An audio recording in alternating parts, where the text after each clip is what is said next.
right, it's time for another episode of the PEBAheads, and as always, we've got myself and Scott here to chat with the league about all things going on in the PEBA verse on at least in Iowa, a dreary Saturday morning. It's rainy and a little bit cold here.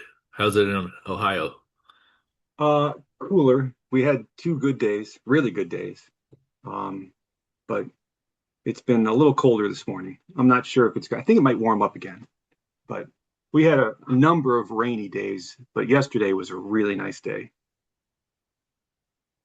Can't complain when you get one of those in the spring, especially when you can stack them back to back. That's right. And it's April 4th. Who's Yeah, complaining? no.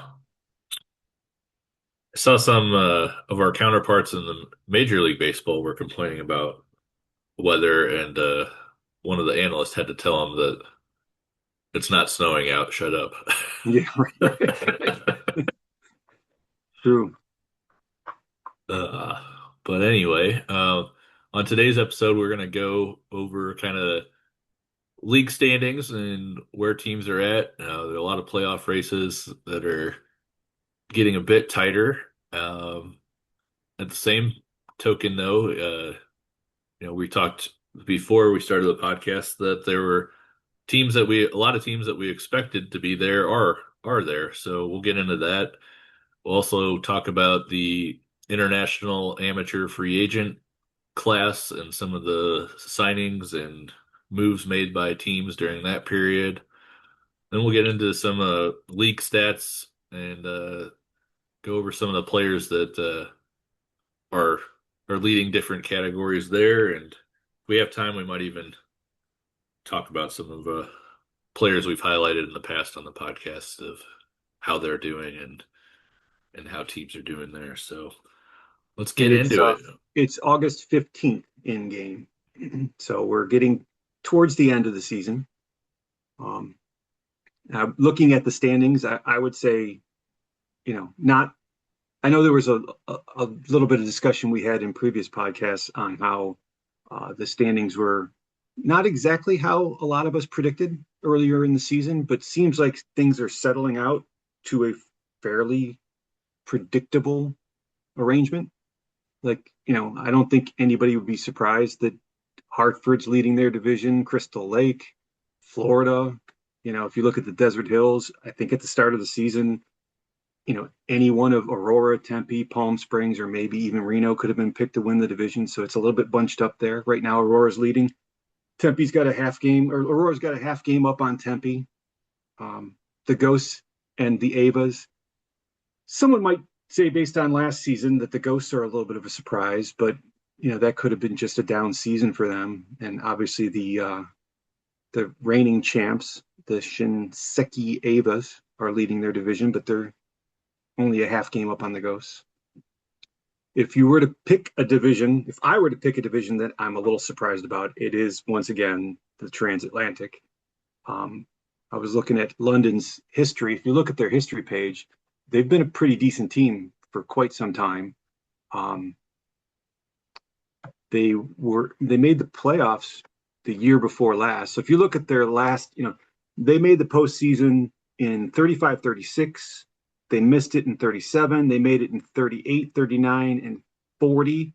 They missed it in 41. They made it in 42, and then they were in fourth place last season, and now they're leading their division. So a bit of an, up and down, but out of those seasons, they've been a very competitive team for quite some time. So maybe it's not that surprising. It's just going from fourth place to first place is a pretty significant achievement, I would say. Yeah, and I mean, not to beat a dead horse, but the the drop offs in San Juan and then with the Scottish are more alarming to me. Of just I don't think either team really lost significant pieces from the previous season. I'd argue both made additions that looked like um, that they were better teams. So still time, but time's running out. I think we talked before on the podcast about, you know, they say that if you can gain a game a week, you're still in the playoff race. And with, let's see, how many do we have left here? We got one, two, three, four, five, six, seven, seven-ish. So that if we go by that, Scottish are just on the edge of it, and San Juan is in a deep hole. So Yeah. So should so be I was looking interesting. at the history page, and you and San Juan are very similar in that, like, San Juan had a 586 win percentage last season, finished second place, 2 games behind you, and now they're at 444. So that's a significant drop off to go from a 586 to a 444 win percentage. Obviously, they're in sixth place, 10 games behind London. That's a pretty deep hole to try and climb out of. Again, not impossible, but that that's a pretty deep hole. Yeah, and just looking from a outside perspective, the biggest thing difference with their team this year versus the past couple where they made the playoffs is their team ERA is like 4.3 now versus 3.36 last year, so almost a full point higher there, and that's just it's devastating for them. They're not, I mean, their offense still looks really good, and average wise, they're hitting around what they did last year. So I don't know. It's we know we know there's a lot of variance and a lot of especially on the pitching side. So I wouldn't be surprised if this is just a minor blip for San Juan and they're competitive again in the near future. But time will tell. It's sometimes when you go through these type of things, you get start getting crazy ideas that you need to ship everything off, and I I don't think that'll be the case with San Juan, but you never know. Some people get into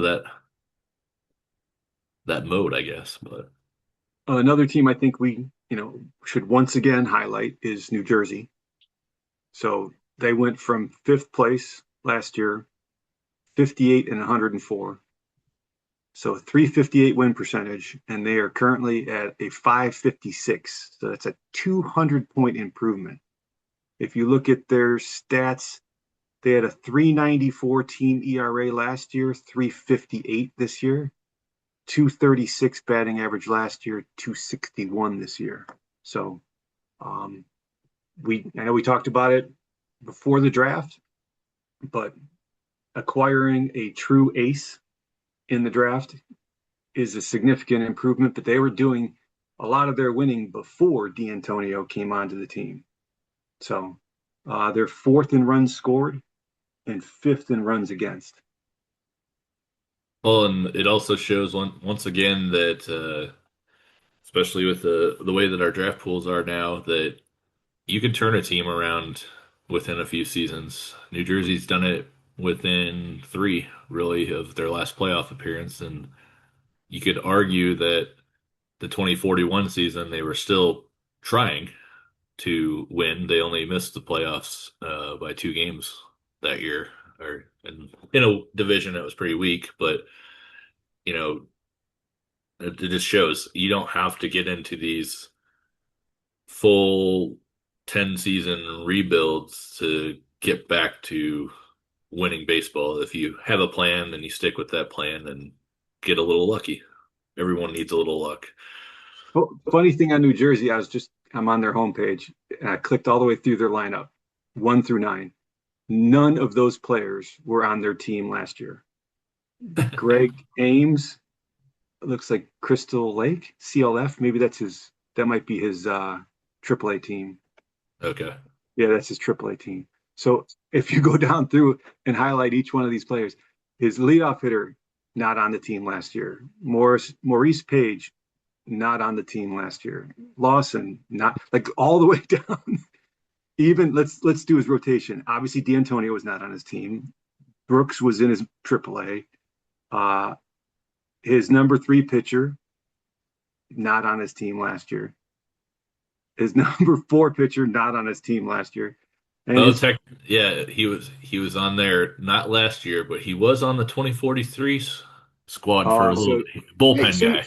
New hey, role. okay, all right. So I mean, like you Found know how one. We you know how found you can one. go from a 100 loss team to a 556 win percentage.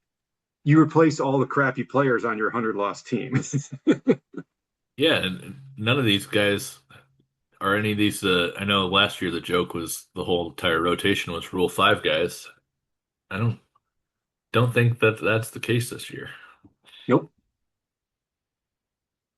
And that is not to discount Rule 5 because Rule 5 is a nice way to add some depth to your team, but Not not a whole necessarily. rotation worth of depth. Yeah, not necessarily 1 through 5 in your starting rotation. That I don't really recommend that Hey, unless unless you're unless you trying to want. lose 100 games.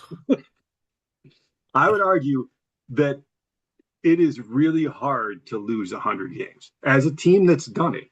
I'm not criticizing anyone. I've done it, and it's easy to lose 90 games, but it's hard to lose 100 games. There's some effort involved. But anyway, looks like New Jersey's going to make the postseason. Um, I wouldn't put money on them overtaking Hartford for the division, but it could happen. They're 6 games back. But I would if you had me bet, I would bet they make the playoffs this year. And with you know their rotation and D'Antonio as their ace, you know they could be set up for a deep playoff run if they get a little bit of luck. I think they're going to be right there, but it's going to be interesting. I haven't looked too closely at remaining strength of schedule, but New Orleans is right there too, and they've kind of had a on and off year at times where hot and cold. And I know if New Jersey starts getting cold and they get hot, that could be one that they hop them and possibly knock them out of the playoffs because there's only a 1.5 game difference right now. So that one's one I'm interested in watching a lot because I think there's going to be a lot of shuffling between the Hitmen, Charleston, Cryptids, Trendsetters, that group. Um, might come down to who has the most games left with Florida. So Right. we'll see. Well, and like if you were a betting man, you know, Florida facing off against the Avas in the championship is not it's not a stretch, right? And if you would have said that in spring training, no one would be surprised, right? No, no. Um, so, and they're technically they're the two. The Florida's got a 664 win percentage, which is the best in the IL, and the Avas have a 593, which is the best in the SL. So, and with the shout out to the Ghosts, I mean they're a half game back. So Yeah, it's just gonna, we'll see how some of the moves that people made at the deadline help or not help teams. And we'll see how many regret not making more moves because it's easy to be like, oh, I should have made more. Hindsight's 2020. So just be interesting to see how that all shakes out.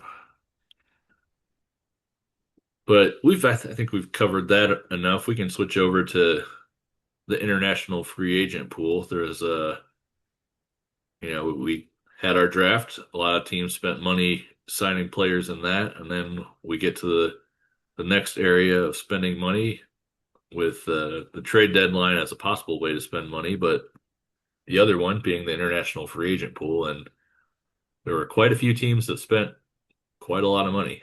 it looks like West Virginia led it all because they have currently have negative 18,650,000 available, meaning they spent the most. And then it looks like number two might be the Avas at negative 16,193. And then a few teams spent in the again, you gotta add the 2.8 that you're allowed to spend, right? Yeah. So there was some money thrown out there. I think the number one signer was this starting pitcher, right? 15 million. Yeah, it's short. Oh, Gloucester shortstop. Yeah, the shortstop. shortstop went to You the Avers. go No, Gloucester. Gloucester. Yeah, Gloucester. Gloucester. Gloucester. Archuleta. Here. Let's not do the whole pronunciation thing again. But yeah, that's a pretty big contract. My scout likes him. Um, Is what there's a lot to OSA. like about him. Yeah, my scout actually likes him a little bit better than OSA, but looks like I mean, there's a lot of what I like about international amateur free agency and really just the game as a whole is that there's still not one strategy that you have to do. Like everyone can still have unique strategies and do two different ways of trying to win. And Gloucester obviously identified this player as one that they did not want to miss out on, and they spent 15 million getting him. So that's definitely, if there's a player out there that you want in your franchise, that's definitely a way to target it. So they made sure they definitely got him. Um, We had two $10 million signings. I saw a 9 and a 7. So there's a starting pitcher that signed for 10 million. think, yeah, Perez by Palm Springs. He was one of the top. I think he was And the top starting pitcher available. did you see this Ghosts guy? Man, this is a that's a name. Cubillo is his last name. Uh, Hermenegildo. Hermenegildo, And a Gildo. center fielder. Um, Again, my scout likes him. Let's see, OSA. OSA loves him. My scout likes him slightly less than OSA, but looks like if he develops, he could be a significant player. I'm not But sure about. Dan said that it's only a 3% chance that he develops. So Well, we've talked about this before. Like international players are definitely higher risk than a lot of draftees, even high school draftees. Uh, these guys are 16, right? We're drafting 18-year-olds from high school. So there's a better development there. But I would say that some of these international players, they weren't that bad. I think the last guy that I signed for a big dollar was that Paulitos. He had a lot of ones in actual when I signed him. This guy, this Cubillo that the Ghost signed, I see a lot of twos and threes in his actuals. That's not bad. That's a decent little start to your yeah. development path. Well, Dan's attempt at trying to deke the league, I don't think worked because the rest of the league seemed to spend, and I don't think you spend $10 million on a player if you think it's only 3%. I'm just saying. I don't know. Maybe he's got a lot of money. 10 million to you and me might not be the same thing to someone else. That's true, but I mean, I am the first person to say don't give your owner anything more than what they're gonna take anyway. So I am totally for spending money. So, but yeah, it's just Some of kind of our funny, owners, but some of our owners won't let us. My owner is stingy. I you think gotta do some dice rolls. my highest was 2 million. I signed a guy for 2, maybe 3. But I know that quickly after signing one or two players, my owner was giving me the thumbs down when I tried to go after another one. Well, you know, we'll say this, that at least with this format, you're able to target and acquire players that, and you might not get them all, but you're able to target specific areas that you value rather than just a random scouting find and, oh, I found a 5-star guy. Like, I don't think that's happened to me here. I know there's been a few teams that have found multiple ones and had really good luck with that, but I've had a lot more luck of in this type of process of being able to pick the guys that I want to offer on, and it's definitely I think it's a very nice addition to the game. I don't really understand. Like I've bet there's other league settings that we can do where it changes how international pool money is divided and players are acquired. And I think the way that we do it is still the best way to do it because what I've noticed that when you play the other way, the demands don't go down.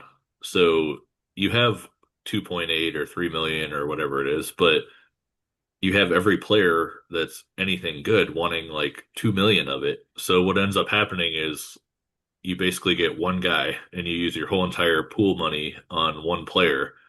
And then there's a bunch of guys that just sit there that are not signable because nobody has their demands don't fluctuate and then they just sit there. So at least this way, it doesn't matter if you're a big, large market team or a small market team, you can budget to be a player in this, and it's a way to continue adding to your pool of players. And yeah, it's you're not going to hit on all of them, but if you sign like five guys and you hit on one, I'd say that's pretty good hit rate. So I'll take that. I mean, it's kind of like with the draft. I mean, the draft now, I think the hit rate's higher, but if you can first like few rounds get a couple starters out of that in the draft, I'd say that's a win too. So Right.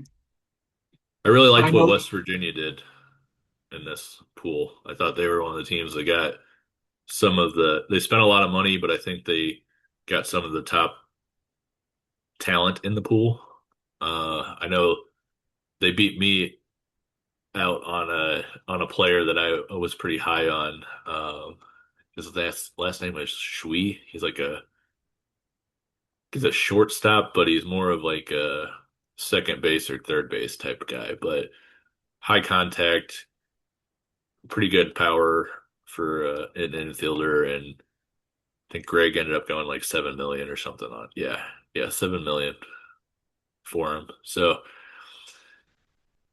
just there's a lot of good value that I thought teams spread use their money effectively and were able to improve their teams there.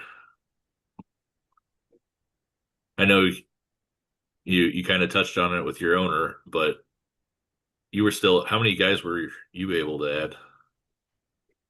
I added a few. I targeted a lot of 2.5, 3-star guys, but I was able to get, I think I got a 4-star player. Um, the, the key was, I wasn't, there's no way I could offer 15 million. My owner was not going to approve that. But I signed this Juka Lina, a second baseman, and then, which my scout likes. And then the next best player was this Anzel. I this is another terrible name. He needs a this guy needs a nickname. Chakamaka Chian. Wow. There's a Um, guy in Major League Baseball, Mark Zepchinski, whose nickname was Scrabble. This guy, this guy could use a right Scrabble up nickname. there. Yeah. And then I got some 3-star, 2.5-star guys that I was able to get for under a mil. Yeah. Maybe they pan out, maybe they don't. I know I'll be restricted next year because I went over the limit. So Well, I'll be right there with you.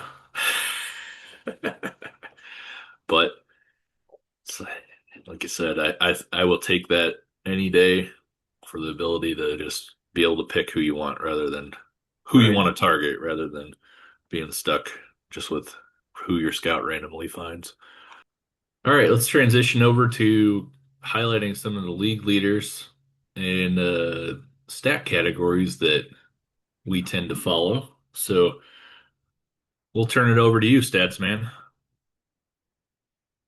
At the home run leaders, and it looks like And it looks like Wendell Wendell Guinea from Guinea from Crystal Lake is leading the league in home runs with 32. Um, so he'll be on pace. He's on pace for 44 for the season, followed by John Reeves from Tempe. Um, Reeves has 26. That puts him on pace for 36 for the season. So uh, over in the IL, our home run leader is Gerald Contaldo, San Juan, 24, tied with Julio Luna from the Scottish. So a few more home runs on the SL side than the IL side this season. We've talked about this before, Sean, that doesn't look like there's any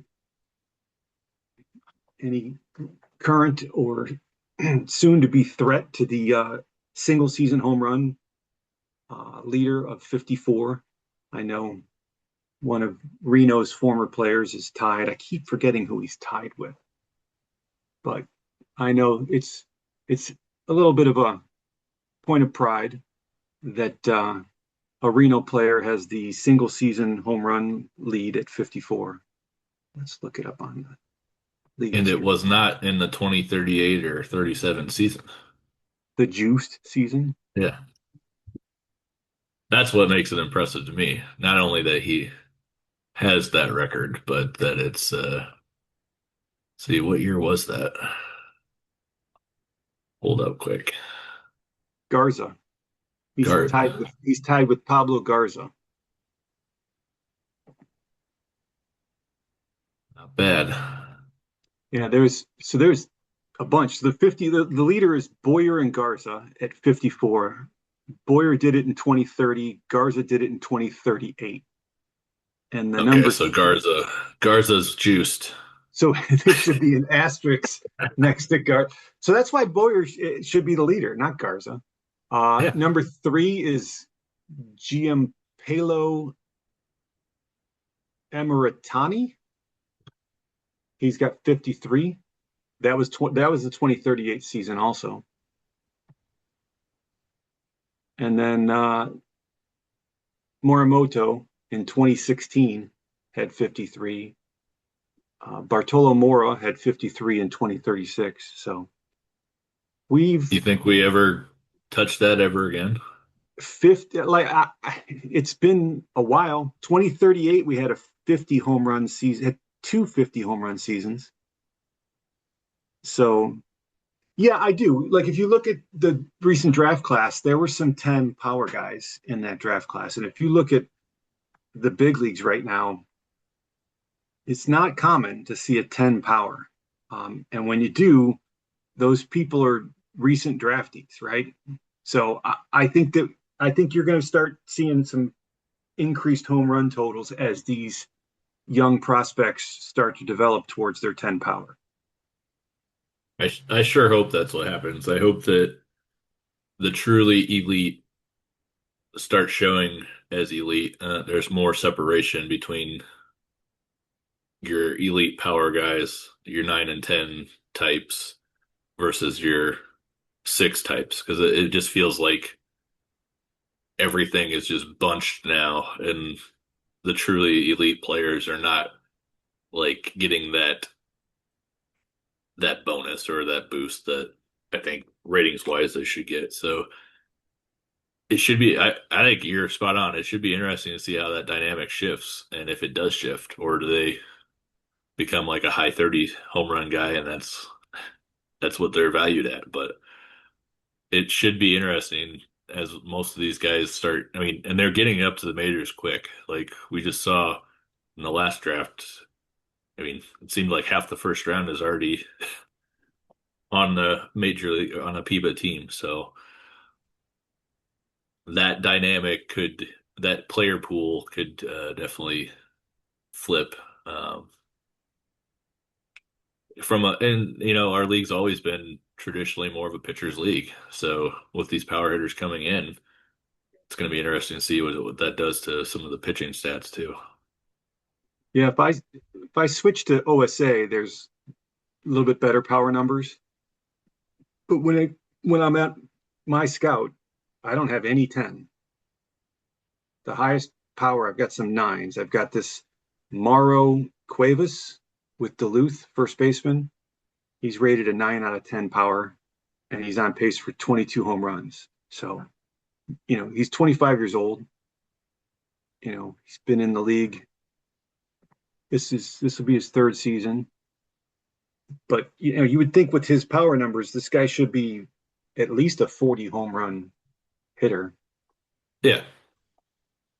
And before anybody like accuses me of too much sour grapes or whatever, that's fine if you believe that. But I would be the first to admit that like my outfielder, Kieran Lumby, is not someone that should be leading the league in ISO. He's a good hitter. He's really good against right-handed pitching, but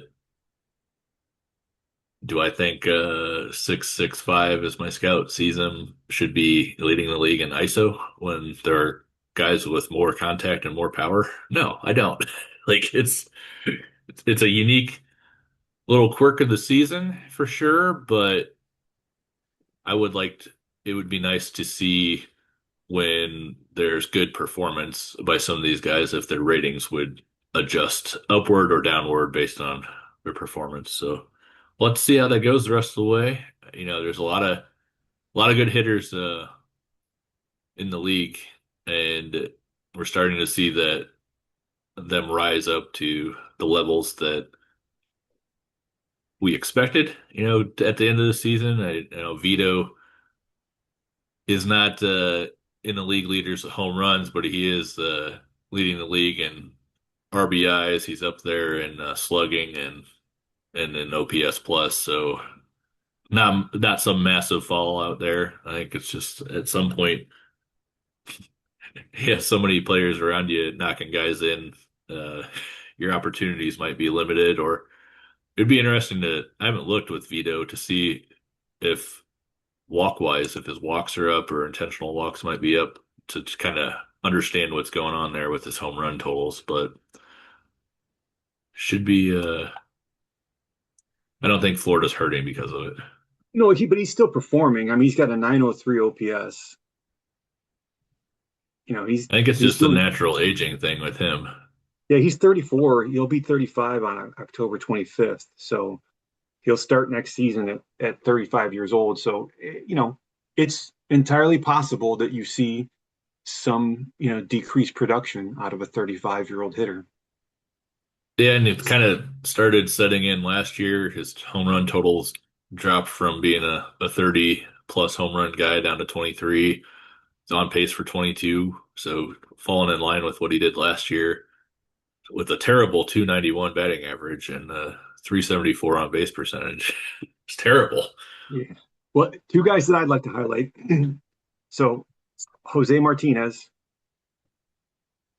where did he go? Number two overall. So Number I two. remember had a lot of discussion about the draft, and I had D'Antonio as the best, and I had this guy as the second best player in the draft, and he is certainly performing.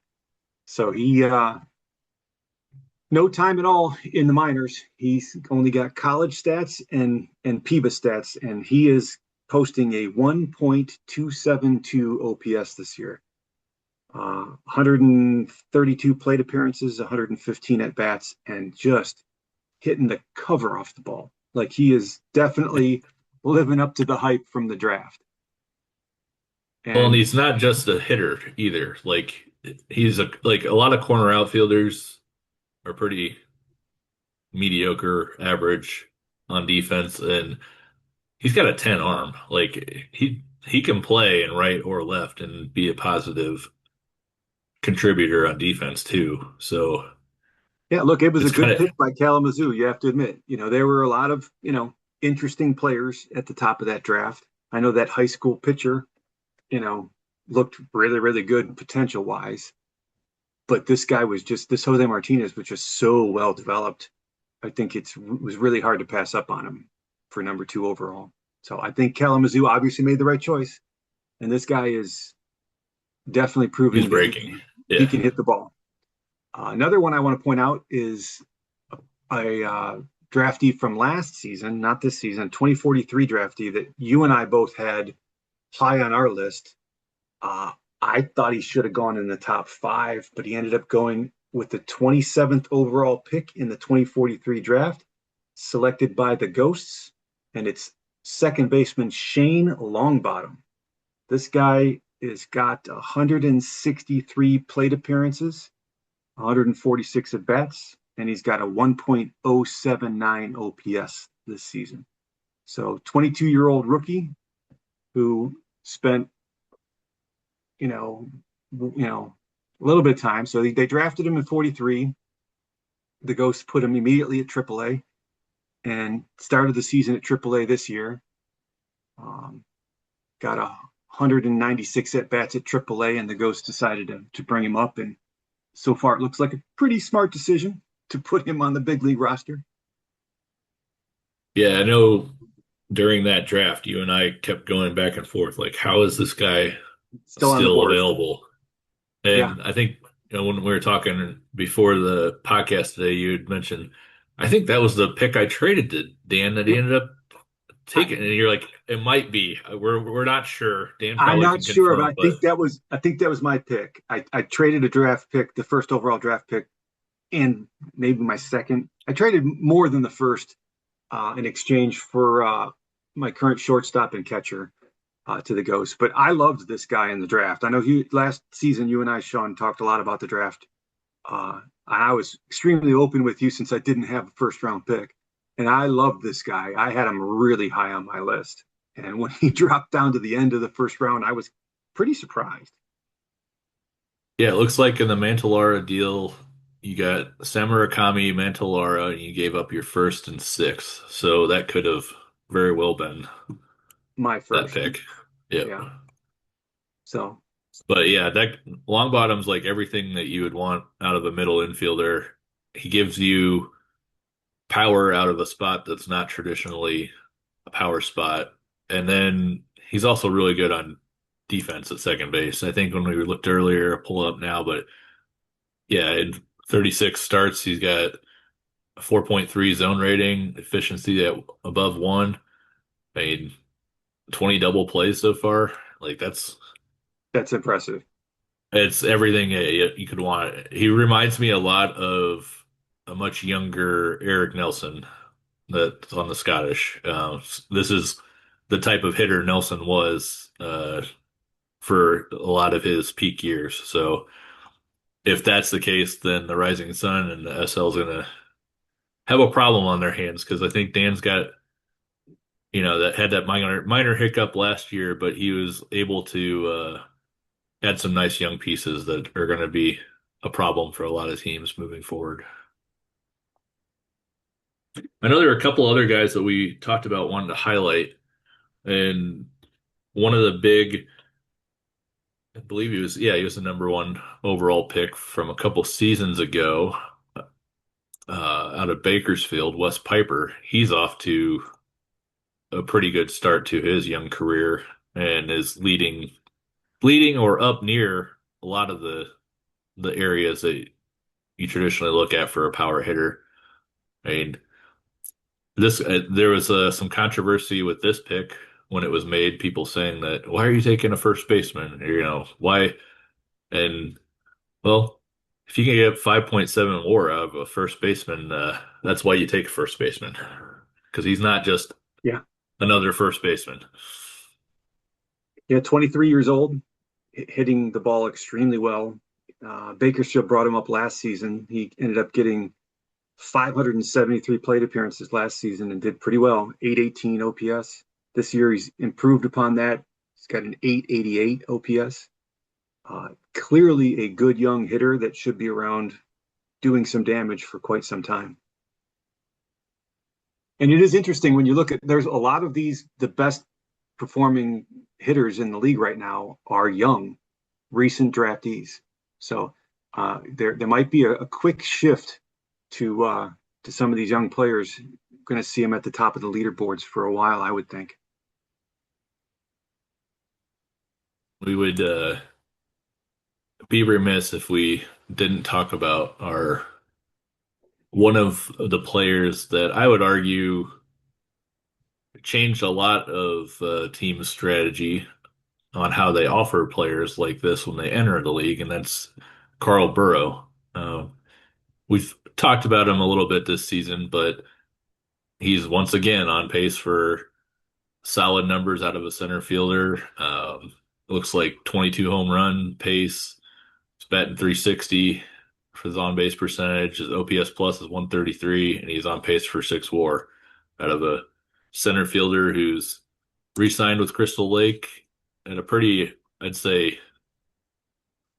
I don't think I think team friendly is too strong because he's getting paid $27.5 million on his extension, but definitely worth every penny if he continues to hit anywhere near that level and play the defense that he has. So, but I wanted to pick your brain on this guy a little bit because I think Bro RJ kind of flipped the script on how these players are handled, and you're seeing it now with a lot of other players that are entering the league, or even just free agents that are available on how teams are offering these guys. Yeah, the front loaded contract. So he had 60.5 million in his rookie season 2039. And then the next year in 2040 it was 53 million, then 47.9, then 36.2, 29 million, and then this year I think this is the last year of that initial contract, and he's making 25.5 million. So extremely front loaded. I think Aurora did the same thing with Ferrer, correct? Yep. If we bring up, and again, let's talk about old We should George. talk about, yeah. Another on the contract, he 60 million, but he 60 million this year, but I think he drops down. So yes, 60, then 48, then 40, then 33, 27. So a Burrow like, and then the final year, his age 32 season, he'll be making 22 million. So a Burrow like contract that's front loaded. I think both of them got 60 million in the first year. So that might Yep. be the key, Sean.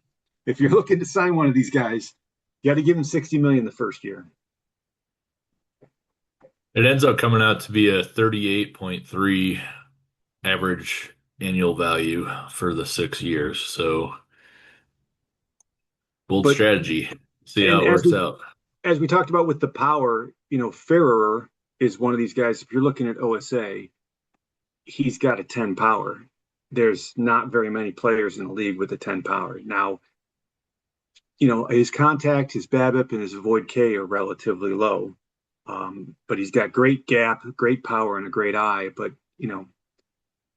his 824 OPS is nice, but he's on pace. He's got 14 home runs right now. He's on pace for 19. You would think a 10 power would get you more than 19 home runs on the year. You would you would think and hope. So we'll see. We'll see how it goes. You never know when how the next version of the game is going to work and how those things sort themselves out. But it's definitely been a nice boost of power and collaboration there with his other counterpart, Pac, giving Aurora a little bit of pop in the middle of their order that they haven't traditionally had too much of. So it's definitely, I think it's definitely helping with their runs scored, and they're getting guys in scoring position for Pac and for Ferrer. So Yeah, they're the still. really surprising thing with Ferrer though is like he's batting 280, and the power is not exactly where I would expect it to be. So that Yeah, so that one is of an those is going interesting. to adjust. Yeah, I'm surprised. Like I get it. His on base percentage is 374, and that's not too surprising with a 10 eye. But man, like again, OSA ratings, 4 contact, 5 BABIP, 4 avoid K. I would think that is not a 280 hitter. You know, like No, it's interesting that his batting average is so high with ratings that are so low.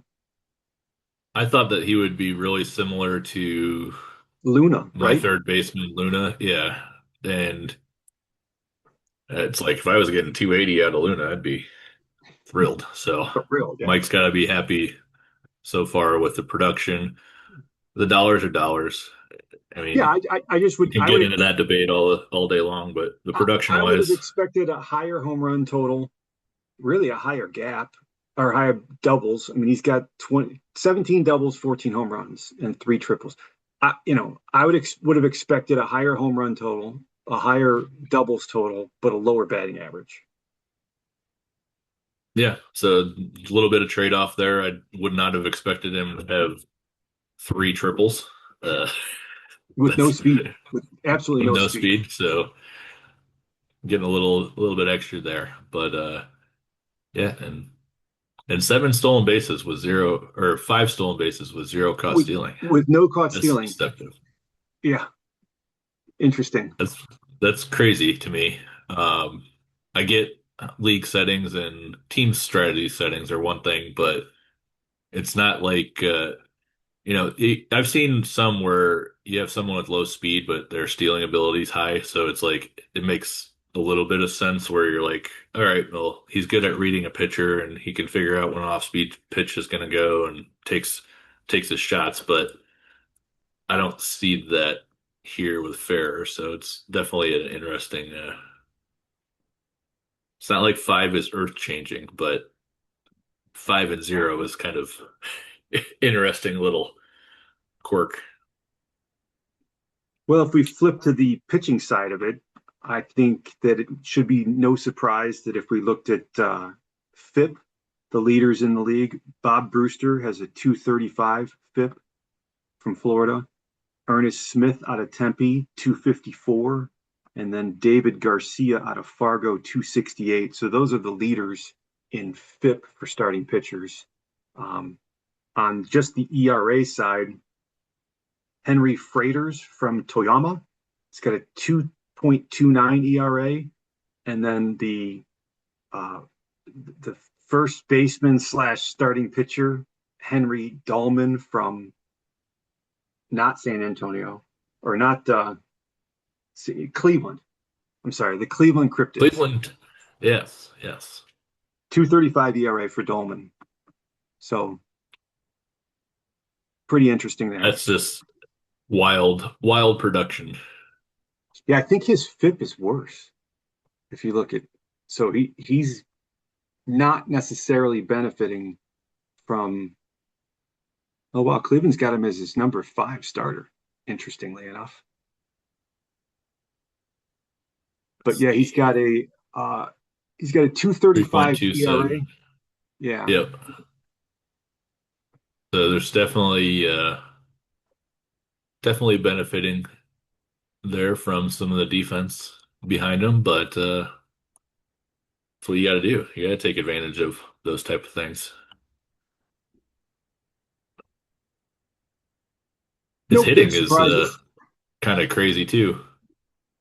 Not average or on base percentage wise, but from a power side of things, he's hit when he is hitting making contact with the ball, he's hitting it hard. But yeah, from a pitching standpoint, though, there wasn't too many guys that were like not the traditional names leading the categories or in the top five. I think there was one from the Avas that kind of stood out where it was like, huh, what's going on here? Um, I gotta find him again. He was like top five, I thought, in ERA plus. No, and maybe it was ERA plus for his for that league. I think it was like Hernandez or yeah, Devin Hernandez. No, that's the Duluth guy. Huh? Where did he go? Antonio Hernandez. Another Hernandez. Well, speaking of Antonio, 2.89. what about Yeah, D. Antonio? D. Antonio. I'm not Nice necessarily shocked with that he's not coming in lighting the world up, but when you look at the underlying stats, it's he's he's going to be a good pitcher that's going to dominate. Like 346 ERA so far, 5-2, 11 games started, 65 innings pitched, which works out to 5.9 innings per start, which is not bad. I know there was some concern about that five stamina. Although he does qualify, right? He went right to the bigs, so he does qualify for winter ball. I think a winter ball stamina increase would not be a terrible idea for him since he's pretty well developed in all other areas. But Yeah, and the last like five starts have really kind of trimmed off some of that uneasy feeling Michael might have had on the start to his career because he's trimmed his ERA almost a full point in the last five starts there. So he's he's got definitely he's going got on a run. 10.1 Ks per nine, 3.5 walks per nine, and 0.8 home runs per nine. So the one area I would expect to see, I think the home runs could drop a little bit maybe next year, but I would expect the walks per nine are going to drop, and I think the Ks per nine could even go up next season or Yeah, throughout the rest of this season. I would expect those to improve. it is kind of the walk number is kind of I don't know if how concerned you'd really want to be about it, but just looking at his college numbers compared to walks in the majors right now in PEBA, it's a pretty big difference, 2.9 per nine. So I'm 21 sure years that old. number will drop, but Yeah, he's 21 years old. He's a rookie. Some of that could be at play here, where there's a little bit of time to adjust to the new league.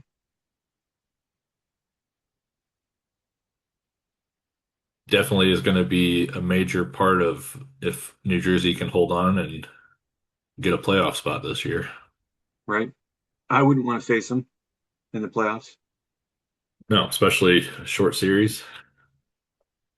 Get him starting twice potentially. So definitely don't want to do that. That would be an interesting matchup though if Florida and New Jersey were to go up against each other and have a Brewster D'Antonio face off. See how that would go. But we got a lot of baseball left, and we'll be here to cover it because we do it for the CP. That's right. It's nice. The loads and loads of it. Yeah. Well, 10, And 10 you too. per. And you too can provide content. Just like our friends at the other podcast, you can provide content like them. And the more the merrier, because Absolutely. it's nice. The thing that we all need to remember is that there's a small group of us that care about this league. And providing content, whether it's an article or a podcast, is something nice that only a few of us in this world really care about or to the level that we all do. So keep putting that content out there, and we'll be here to talk about it. Absolutely. All right, man. It's been nice. We'll talk to you again soon, and hopefully the Zephyrs can turn things around a little bit. Yeah. I'm getting concerned, but it's nice to be competitive throughout the season. Well, I was thinking about this. We need to get you a train whistle, and then every time you talk about the Zephyrs, you can just blow into it. Okay. And That then might people be are like, that then might be people will annoying. be really confused because then you can be like, but that's not what my team is named after. No, it's named after a wind. Maybe the train whistle is the sound the wind makes. There you go. All right, man. Talk to All you right, later. Sean. Take All right, care. bye.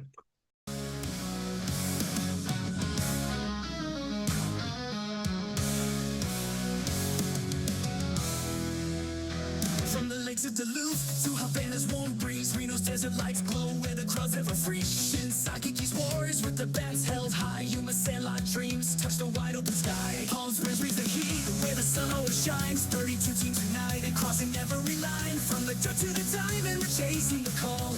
The roar of the fans, yeah, we're giving our all. And from the dirt dirt to the diamond, we're chasing the call. The roar of the fans, yeah, we're giving our all. Swing for the stars in the barricade. Global fire, every city's aflame. From the crack of the back to the roar of the fight. Planetary extreme, we're igniting the night. Oh, oh, oh, better than air, better than air. Oh, oh, oh, we're changing the game. Scottish pipers cheer as the bases are run. New Orleans rhythm swings till the battle is won. Steppies rolling the dice with the fastball surprise. Toyota's precision lights up in our eyes. Now machines are strong where the dust meets the dream. Florida's golden fields where the champions gleam. From the dirt to the diamond, we're chasing the call.